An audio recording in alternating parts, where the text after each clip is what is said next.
चल अभी तक मौस नहीं चढ़ रहे। देखियो अखन चढ़ रहा है, यहाँ दे रहा है। सोचलिए पूरा प्रक्रिया अहाँ सबके दिखा दी की। देखियो एकदम आइ हम बनबे अपना से, आइ बनायत अहाँ के भाई मिथिला के लड़का। देख रहा छे खाली मम्मी कनिटा दे रहा है, हम खाली कनिटा ब्लॉग बना लिए कि वीडियो देवे तो बढ़िया रहते। देखे छिए चमक, देखियो मौस के देख के मन पिघल जाए। देखियो आब छोलनी ले लिए, भार ले लिए हम अपना कंधा पर, दोनों कंधा पर। देख रहा छे भार ले छी बनबे के। देखियो आज छे 1 जनवरी नया साल, अपन घर पर मौस बना रहा छी हम, बुझलिए ना। अभी स्टार्ट कर दे छै, आज जेबे घूमे फिरे ला।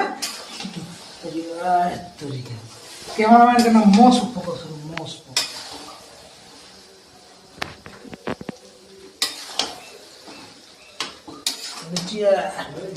मौस बाय पशुपति झा। अरे रुकुल के अंदर के बाद वास्ते लिख पायो।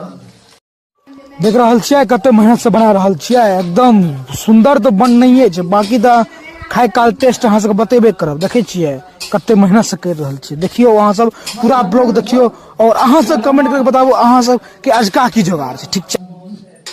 देखियो मौस लोहिया में चढ़ गेलिए, पूरा एकदम लाइट दे देलिए। आब कनिटा सिझैल दै छी की